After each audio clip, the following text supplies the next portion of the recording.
Assalamualaikum warahmatullahi wabarakatuh. Perkenalkan kami dari kelompok 12 yang beranggotakan saya sendiri dari Kapika Puspitasari dengan NIM 100123005 dan satu rekan saya, Yalisa Pediana dengan NIM 100123006. Di sini kami akan mempresentasikan hasil dari resume buku Skruder di bagian materi bab 6 yang berjudul laporan keuangan 1, laporan laba rugi dan penghasilan transit lainnya. Dan materi yang pertama akan dimulai oleh saya sendiri. Di sini terdapat data isi yang menyangkut keseluruhan dari presentasi yang akan kami lakukan. Yang pertama yaitu abstrak. Yang kedua ada konsekuensi ekonomi. Yang tiga elemen-elemen laporan laba rugi dan penghasilan transit lainnya. Yang keempat format laporan. Yang kelima komponen pendapatan yang tidak berulang. Dan keenam laporan laba per saham, laba per lembar saham. Nah, inilah poin-poin materi yang akan kami sampaikan dalam presentasi pada kesempatan kali ini.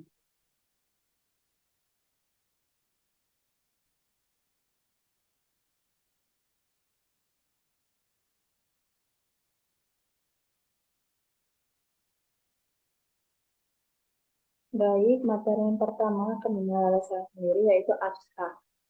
Abstrak di dalam ruang lingkup laporan keuangan itu dipengaruhi oleh dan memiliki kepentingan dalam persyaratan pelaporan keuangan, di mana investor di dalam sekuritas ekuitas itu sebagai fokus utama dalam ruang lingkup ini. Yang kedua, investasi itu termasuk menghentikan penggunaan sumber daya saat ini untuk hak kepemilikan di perusahaan, di mana hak kepemilikan di perusahaan itu akan dimiliki atau dikuasai oleh investor dalam investasi di sekuritas ekuitas. Yang ketiga, hak kepemilikan itu merupakan klaim atas arus kas masa depan yang bersifatnya tidak pasti.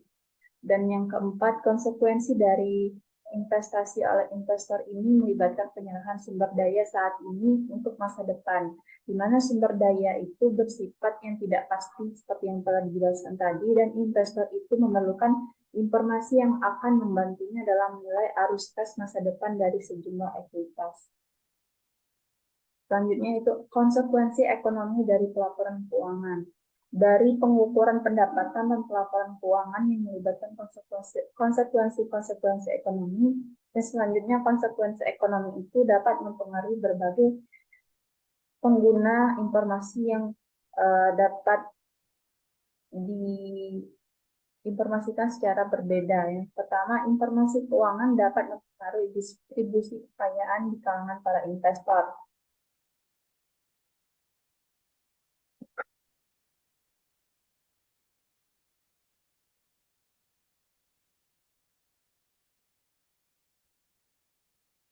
Karena maksud dari informasi keuangan yang dapat mempengaruhi distribusi kekayaan di kalangan investor, maksudnya investor tentunya memiliki lebih banyak informasi.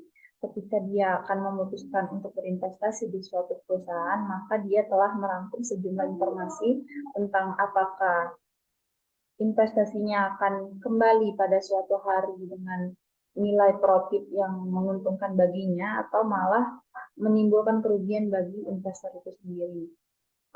Dan investor juga mempekerjakan analisis sekuritas.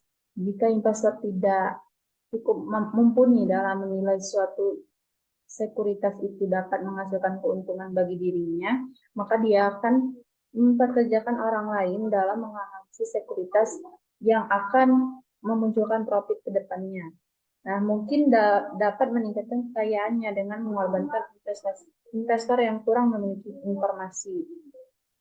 Yang kedua, informasi keuangan dapat mempengaruhi tingkat risiko yang diterima oleh suatu perusahaan. Maksudnya, sebagaimana yang didiskusikan pada bab sebelumnya, di mana fokus pada proyek jangka pendek yang kurang berisiko dapat memiliki dampak yang merusak kelangsungan di periode untuk jangka panjang. Yang ketiga, informasi keuangan dapat mempengaruhi tingkat pembentukan modal dalam perekonomian dan menghasilkan realokasi keuangan antara konsumsi dan investasi dalam perekonomian. Maksudnya, informasi keuangan itu dapat mempengaruhi dari pembentukan modal atau kekayaan dalam perekonomian dan menghasilkan realokasi kekayaan di mana konsumsi dan investasi dalam perekonomian itu dapat seimbang dalam supply dan demand. Dan terakhir, informasi keuangan dapat mempengaruhi bagaimana investasi dialokasikan antar perusahaan.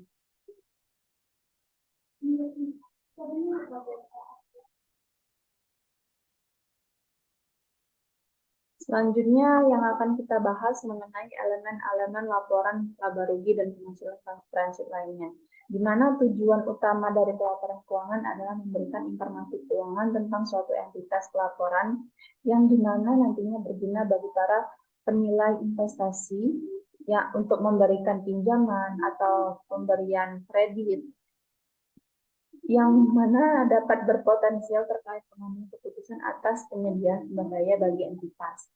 Nah, dari pelaporan laba rugi dan penghasilan komprehensif lain ini tentunya memiliki value atau nilai sebagai ukuran atas arus kas masa depan dan bagaimana efisien dari penilaian manajemen serta sebagai pedoman untuk mencapai tujuan-tujuan dari manajerial. Nah, elemen-elemen dalam laporan keuangan itu ada empat. Yang pertama ada pendapatan, yang kedua ada keuntungan, dan yang ketiga ada beban, dan terakhir ada kerugian. Di mana pendapatan atau definisi dari pendapatan merupakan arus masuk atau peningkatan aset lainnya dari suatu entitas atau penyelesaian liabilitas di masa lalu yang selama periodenya dalam penyediaan jasa atau produksi barang-barang maupun aktivitas lain yang merupakan operasi utama dari pendapatan ini sendiri.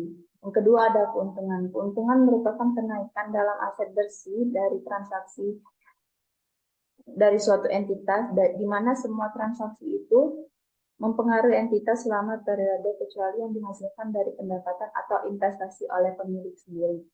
Yang ketiga ada beban. Beban atau expense merupakan arus keluar maupun penggunaan aset atau sebab dari timbulnya suatu liabilitas yang selama periodenya baik dari produksi jasa, penyediaan jasa maupun aktivitas-aktivitas dari operasi utama dari entitas yang sedang berjalan. Yang terakhir adalah kerugian. Kerugian merupakan penurunan dalam aset bersih dari transaksi di mana setiap kegiatan atau peristiwa dalam keadaan ini mempengaruhi entitas selama satu periode kecuali dari beban atau distribusi kepada pemilik.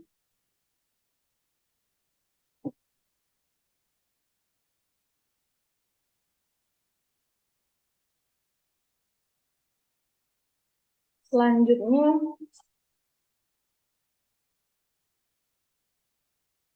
APB itu menekankan pada arus masuk dan keluar, di mana berupa realisasi dan konsep penanggungan.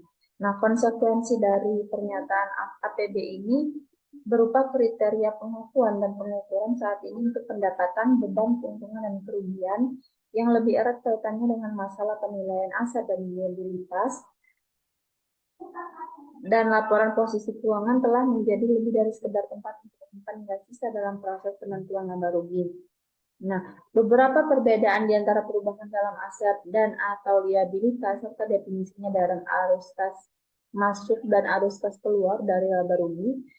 Yang pertama meliputi perubahan dalam pendekatan aset atau liabilitas dalam menentukan laba sebagai ukuran dari perubahan sumber daya ekonomi bersih untuk suatu periode, sementara definisi dari arus masuk dan arus keluar itu memandang laba rugi sebagai ukuran efektivitas.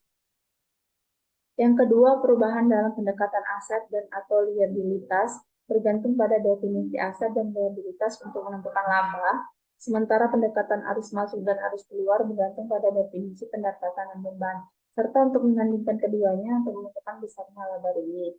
Yang ketiga, pendekatan arus masuk dan arus keluar menghasilkan pembentukan beban tanggungan, kredit tanggungan, dan cadangan saat mengukur laba rugi periode. Perubahan dalam pendekatan aset dan atau liabilitas mengakui komponen-komponen tanggungan hanya jika komponen-komponen yang masuk merupakan sumber daya atau kewajiban dari suatu ekonomi. Nah, dari kedua pendekatan sepakat bahwa karena para investor itu mempelajari laporan keuangan untuk memberikan informasi yang darinya mereka dapat memperkirakan arus sumber daya di masa depan, maka laporan laba rugi dan penghasilan pasif lainnya itu harus lebih berguna bagi investor daripada penyediaan laporan posisi keuangan. Dan yang terakhir, perubahan dalam pendekatan aset dan atau liabilitas itu membatasi populasi yang mana elemen-elemen laporan keuangan dapat dipilih untuk sumber daya ekonomi neto, serta untuk sejumlah transaksi dan peristiwa yang mengubah karakteristik rukunnya dari sumber daya bersih tersebut. Nah, perbedaan penting di antara pendapatan dan keuntungan serta beban dan kerugian adalah apakah komponen-komponen tersebut terkait atau tidak dengan operasi yang sedang berjalan selama bertahun-tahun. Nah, perbedaan ini telah menimbulkan sejumlah pertanyaan terkait sifat pelaporan laba rugi itu sendiri dan penghasilan komprehensif lain yang diinginkan oleh para pengguna laporan keuangan.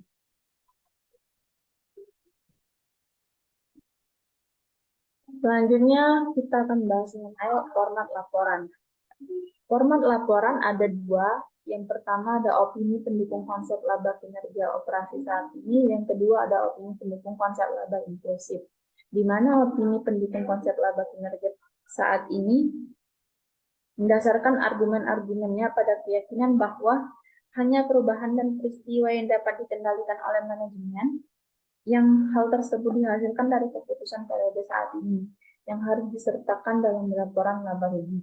Nah, konsep ini menyeratkan bahwa komponen-komponen normal dan berulang disebut sebagai pendapatan berkelanjutan yang seharusnya menjadi ukuran utama dari kinerja perusahaan. Nah, berarti laba bersih harus mencerminkan aktivitas harian yang diarahkan pada upaya memperoleh keuntungan bagi perusahaan dan disertakannya komponen-komponen lain dari keuntungan atau kerugian untuk mendistorsi arti dari istilah laba bersih itu sendiri.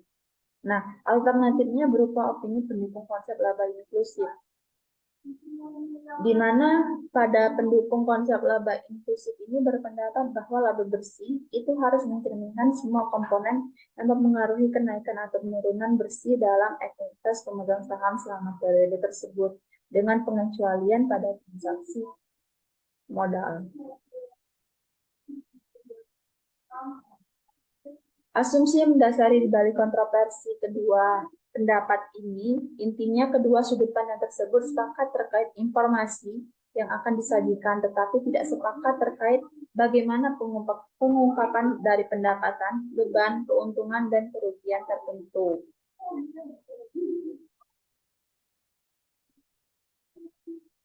Selanjutnya membahas tentang APB Opinion nomor 9 atau nomor 09. Yang pertama merupakan APB Opinion nomor 09 ini merupakan hasil dari kajian APB tentang penyalahgunaan pelaporan dan tinjauan umum terkait seluruh sifat laba rugi. Di mana pendapat ini mengambil posisi tengah di antara konsep kinerja operasi saat ini dan konsep inklusif dengan menyatakan bahwa laba neto itu harus mencerminkan semua komponen laba rugi yang diakui selama periode tersebut, dengan pengecualian dari penyesuaian periode sebelumnya. Nah, selain itu, format laporan yang ditentukan oleh APB sendiri termasuk dua angka laba, yaitu laba neto dari operasi dan laba neto dari operasi ditambah dengan pos-pos luar biasa. Nah, dari APB Opinion nomor 9 ini mensyaratkan bahwa penyusunan laporan keuangan untuk menentukan apakah pendapatan beban serta keuntungan dan kerugian telah dikelompokkan secara tepat sebagaimana komponen-komponen normal yang berulang, pos-pos luar biasa atau penyesuaian periode sebelumnya berdasarkan kriteria yang telah ditetapkan. Nah, umumnya ketentuan opini ini menyatakan bahwa semua komponen itu dianggap normal dan berulang kecuali jika komponen-komponen yang dimaksud memenuhi persyaratan yang disebutkan untuk pengkelompokan baik sebagai pos-pos luar biasa maupun penyesuaian periode sebelumnya. Nah, upaya untuk mengelompokkan laporan laba rugi dan penghasilan komprehensif lain menjadi laba bersih dari operasi dan laba bersih setelah pos-pos luar biasa memungkinkan adanya pengungkapan sebagian besar komponen pendapatan dan beban serta keuntungan dan kerugian pada laporan laba rugi. dan penghasilan komprehensif lain selama periode apapun. Hal ini juga memberikan kemampuan bagi para pengguna laporan keuangan untuk mengevaluasi hasil operasi normal atau total laba rugi sesuai dengan kebutuhan masing-masing.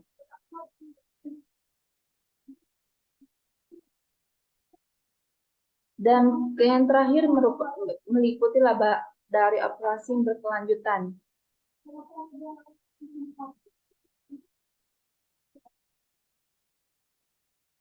Jumlah yang diungkapkan untuk memperoleh laba dari operasi yang berkelanjutan adalah pendapatan dan beban perusahaan yang normal dan berulang. Angka laba yang dihasilkan itu harus mempresentasikan atau menampilkan jumlah yang diperkirakan akan terulang kembali di masa depan.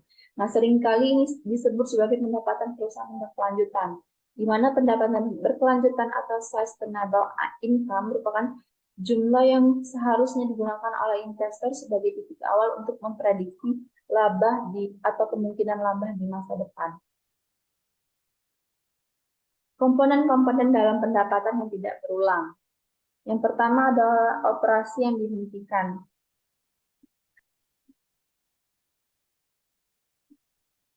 Definisi dari operasi yang dihentikan adalah komponen-komponen yang telah dilepaskan atau diklasifikasikan atau dikelompokkan sebagai dimiliki untuk dijual dan untuk mempresentasikan lini bisnis utama atau area operasi geografis utama yang terpisah sebagai bagian dari suatu rencana terkoordinasi untuk melepaskan lini bisnis utama atau area operasi geografis yang terpisah atau sebagai bisnis yang memenuhi kriteria sebagaimana disebutkan di paragraf 360, 10, 45, 9 untuk diklasifikasikan sebagai dimiliki untuk dijual pada saat akuisisi.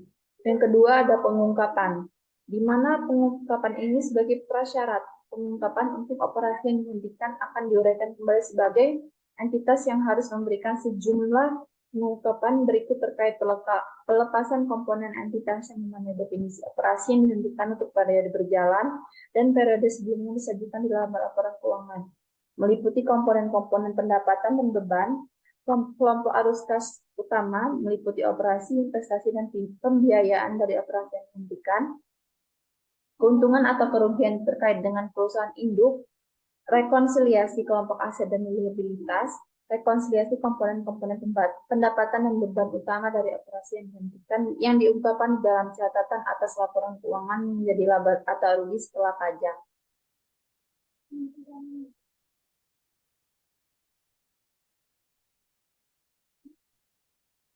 Selanjutnya ada perubahan akuntansi.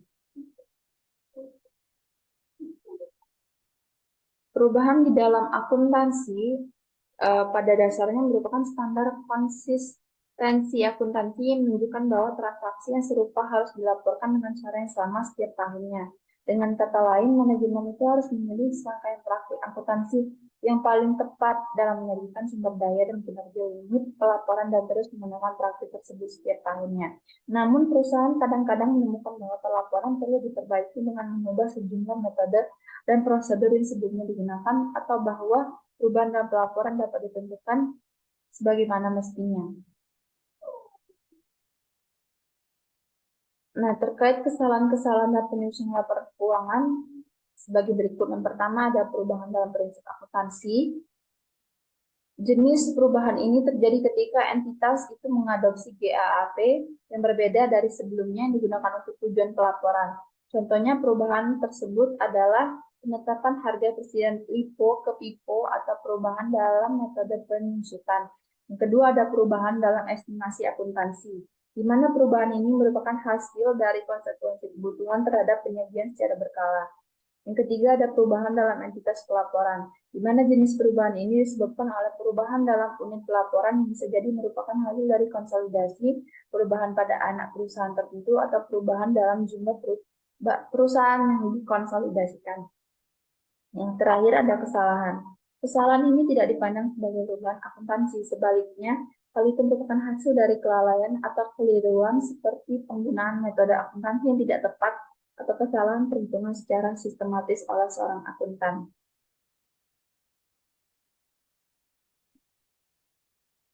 Perubahan dalam prinsip akuntansi.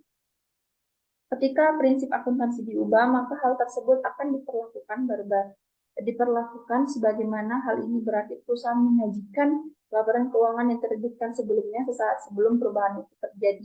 Dengan pengaruh perubahan sebelumnya bersifat dapat dihitung sebagaimana yang ditunjukkan sebagai komponen dari laba bersih untuk periode di mana perubahan tersebut terjadi. Selanjutnya perubahan dalam entitas pelaporan. Selanjutnya perubahan dalam estimasi. Perubahan dalam estimasi ditangani secara prospektif, di mana mereka atau para pengemuka itu tidak memerlukan penyesuaian atas laporan keuangan yang diterbitkan sebelumnya. Melainkan perubahan-perubahan ini dicatat pada periode terjadinya perubahan atau jika lebih dari satu periode dipengaruhi, baik dalam periode terjadinya perubahan maupun di masa mendatang. Lalu perubahan dalam entitas pelaporan. Perubahan dalam entitas pelaporan harus diungkapkan secara retroaktif dengan menyatakan kembali semua laporan keuangan yang disajikan seolah-olah unit pelaporan baru telah ada pada saat laporan tersebut pertama kali disusun. Dan terkait kesalahan itu didefinisikan sebagai penyesuaian dari periode sebelumnya, di mana pada periode di mana kesalahan ditemukan, sifat dari kesalahan dan pengaruhnya terhadap laba operasi, laba neto, dan jumlah per lembar saham yang terkait harus diungkapkan. Terkait dari contoh-contoh kesalahan, yang pertama dari perubahan dari praktik akuntansi secara umum tidak dapat diterima oleh praktik yang secara umum dapat diterima. Yang kedua ada kesalahan yang bersifat matematis, kegagalan untuk menambah atau menunda pendapatan dan beban-beban pada akhir dari periode akuntansi. Yang terakhir ada klasifikasi atau pengelompokan biaya dan beban yang tidak tepat. Laba per lembar saham.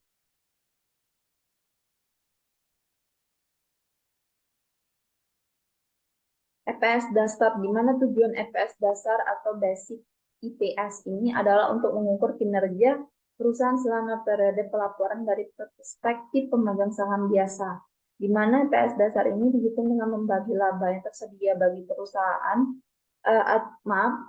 laba yang tersedia bagi pemegang saham biasa dengan jumlah rata-rata tertimbang atas jumlah saham yang beredar selama periode tersebut.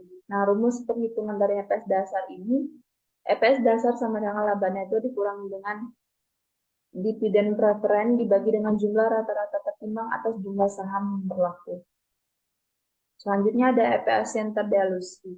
Tujuan dari EPS Center Delusi adalah untuk mengukur kinerja dari performa perusahaan selama periode pelaporan dari perspektif atau pandangan pemegang saham biasa, seolah-olah pelaksanaan atau pengkorporasian atau penggantian sekuritas yang berpotensi untuk terdilusi benar-benar telah terjadi. Nah, penyajian dari EPS yang terdilusi ini konsisten dengan tujuan dari kerangka konseptual yang ingin memberikan informasi tentang kinerja keuangan suatu perusahaan apakah berguna dalam menilai prospek-prospek perusahaan. Nah, EPS ini juga bersifat historis, di mana EPS melaporkan segala hal yang menjadi kinerja perusahaan selama periode tersebut. Selanjutnya ada opsi jual, opsi beli dan waran. Opsi beli dan waran ini memberikan hak kepada para pemegang saham untuk membeli bagian saham perusahaannya dengan harga opsi, di mana pelaksanaan atau kesepakatan yang ditentukan sebelumnya.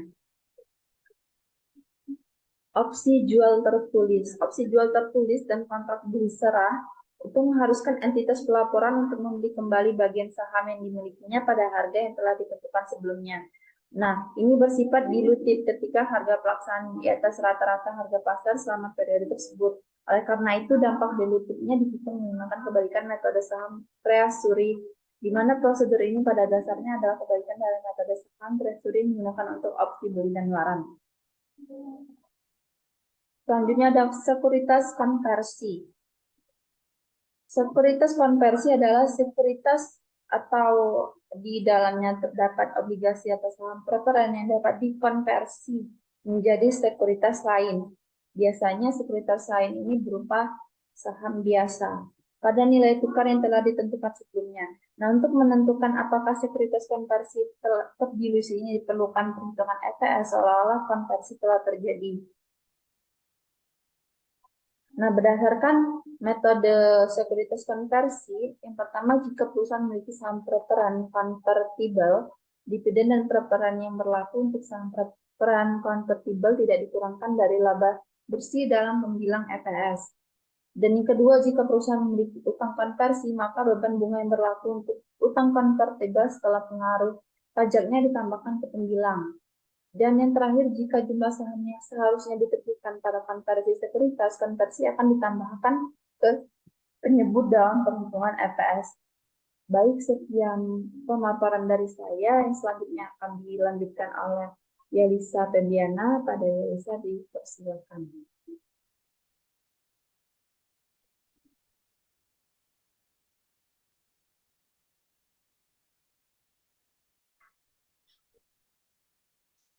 Baiklah, di sini saya akan melanjutkan materi dari rekan saya tadi.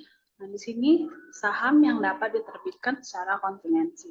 Saham yang dapat diterbitkan secara kontingensi adalah saham yang emisinya bergantung pada pemenuhan kondisi tertentu, seperti mencapai tingkat laba tertentu atau harga pasar pada pemenuhan kondisi tertentu. Dari saham biasa di masa depan. Sebagai contoh, jika saham dapat diterbitkan setelah tingkat laba neto tertentu terpenuhi, maka perusahaan harus mengasumsikan bahwa tingkat laba saat ini akan berlanjut sampai akhir kesepakatan. Kemudian selanjutnya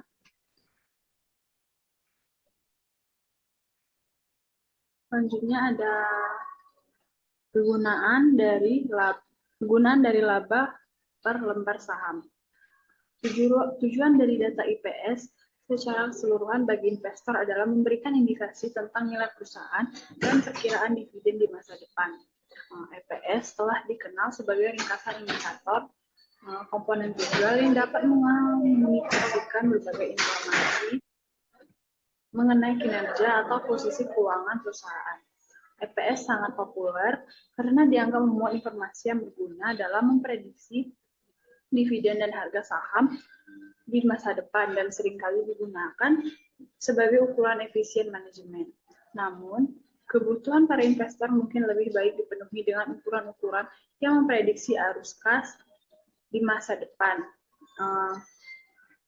Seperti baik dipenuhi dengan ukuran masa depan seperti dividen per lembar saham saat ini atau pra forma. Kemudian ada laba komprehensif.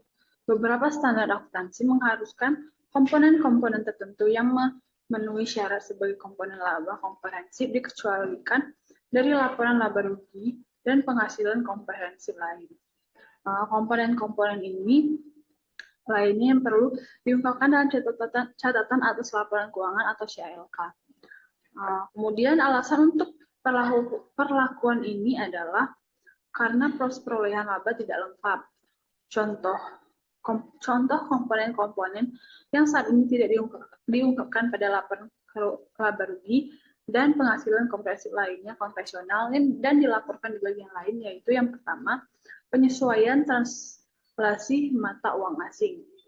Kemudian yang kedua, keuntungan dan kerugian dari transaksi mata uang asing yang ditetapkan sebagai dan berlaku efektif sebagai pelindung nilai ekonomi atas investasi neto dalam entitas asing. Yang ketiga, keuntungan dan kerugian dari transaksi mata uang asing antar perusahaan yang dikategorikan sebagai investasi jangka panjang. Ketika entitas dihadapkan dengan transaksi yang dikonsolidasikan, digabungkan, atau dicatat dengan metode ekuitas dalam laporan keuangan entitas pelaporan. Kemudian yang keempat, perubahan nilai pasar dari kontrak berjangka yang memenuhi syarat sebagai lindung nilai dan aset yang dilaporkan pada nilai wajar, kecuali jika pengakuan lebih awal atas keuntungan atau kerugian dari penghasilan diperlukan karena tingginya korelasi belum terbukti.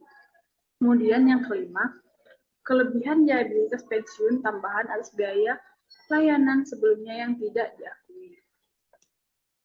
Kemudian materi selanjutnya yaitu penyesuaian periode sebelumnya.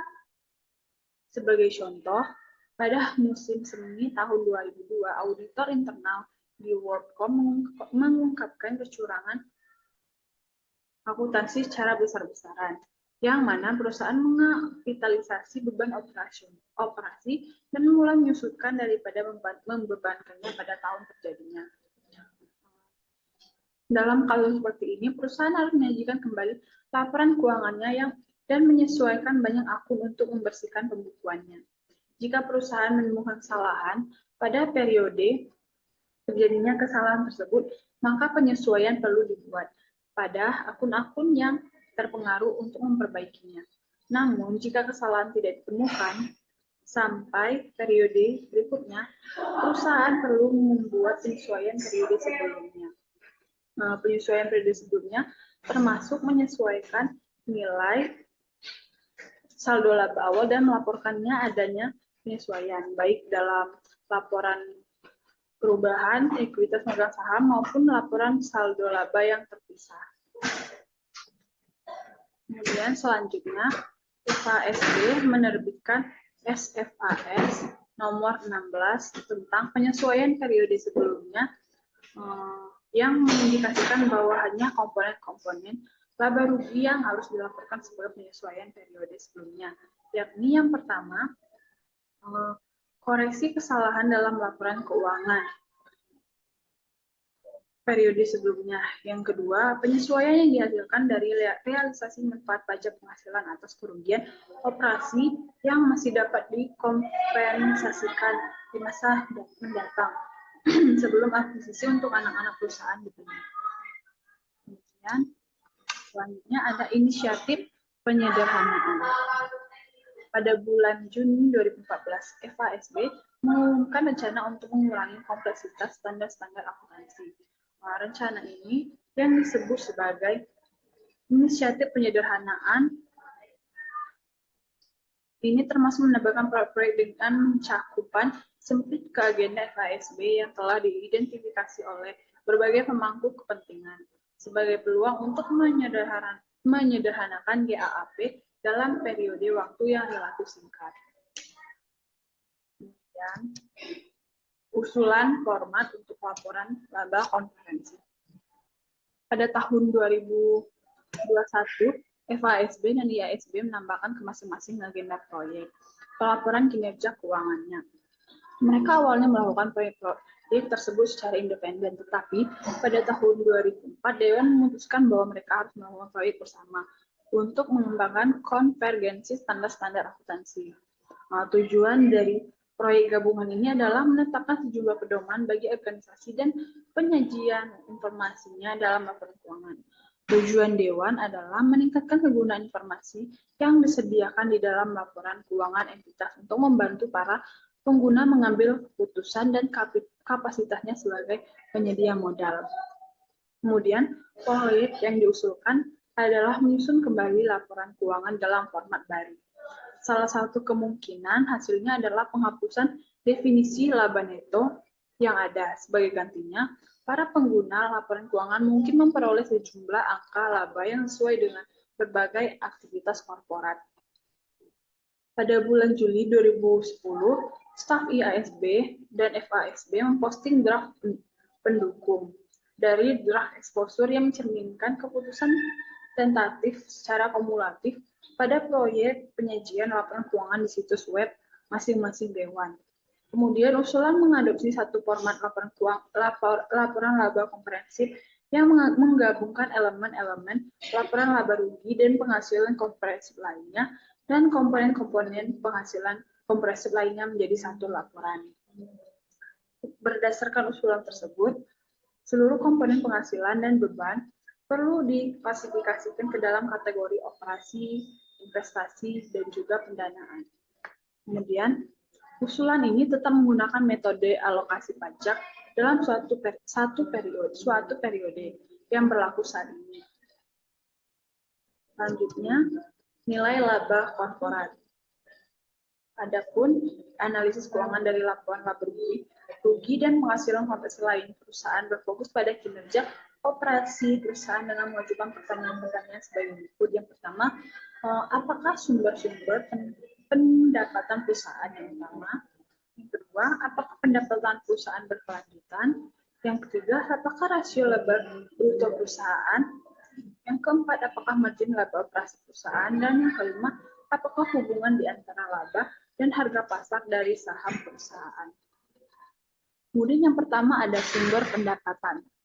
Banyak korporasi terbesar sangat teridentifikasi yang mana berarti mereka menjual berbagai produk. Setiap produk tersebut memiliki masing-masing tingkat profitabilitas, pola pertumbuhan yang diharapkan, dan tingkat risiko.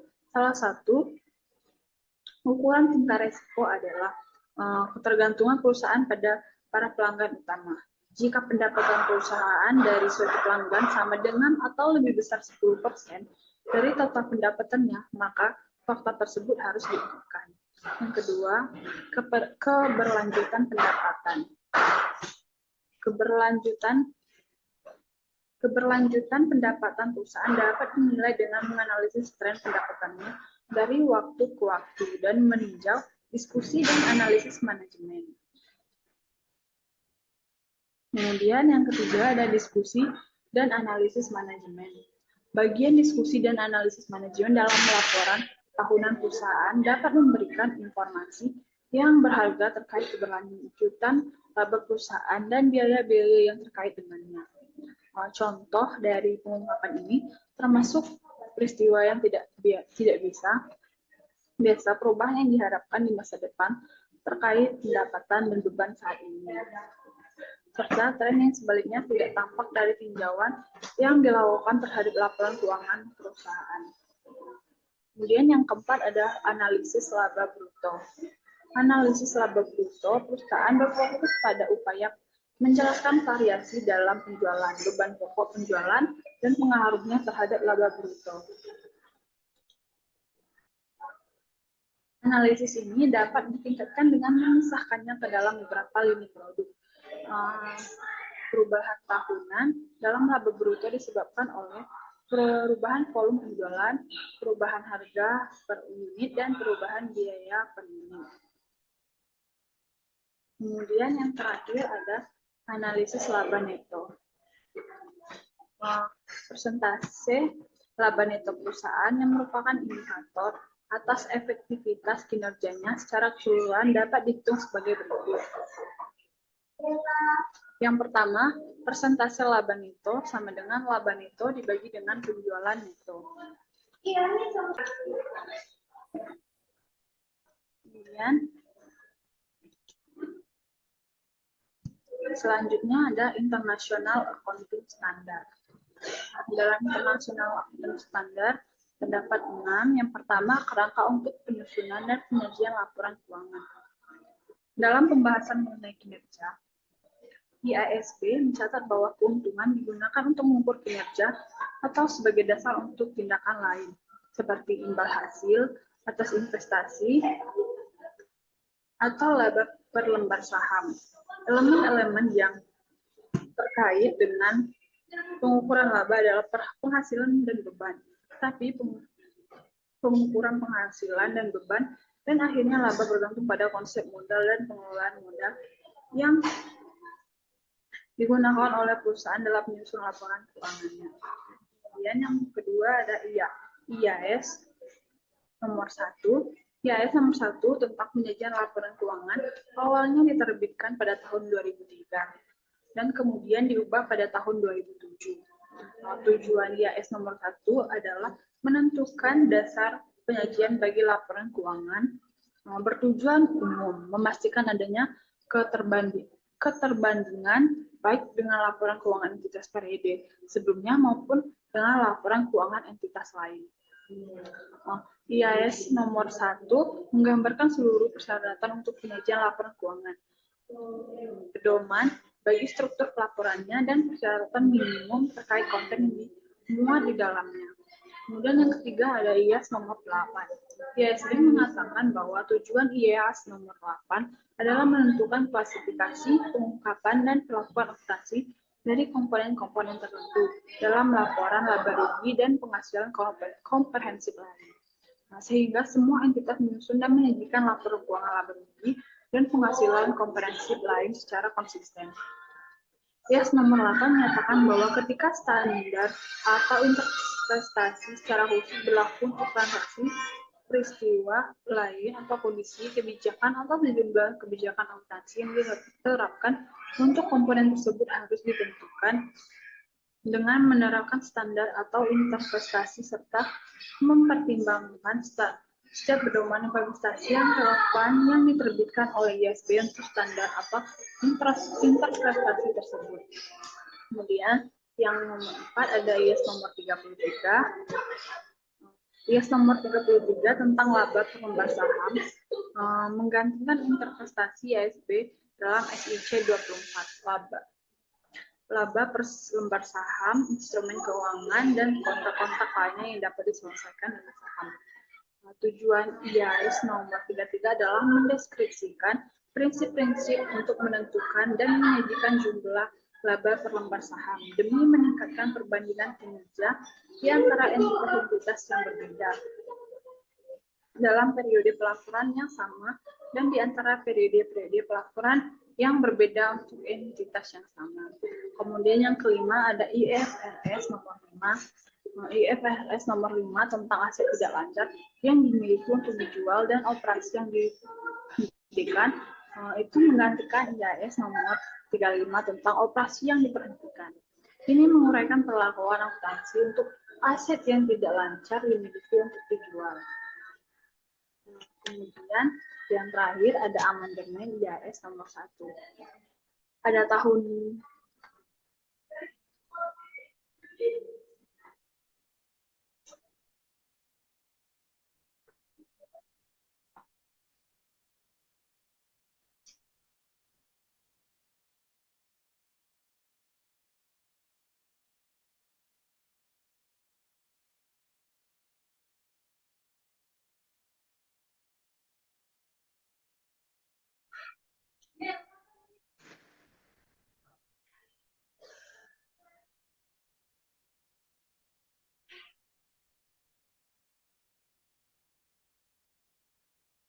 pada tahun 2011, IASB menerbitkan amandemen untuk IAS nomor 1 tentang penyajian laporan keuangan yang berkaitan dengan penyajian laba komprehensif.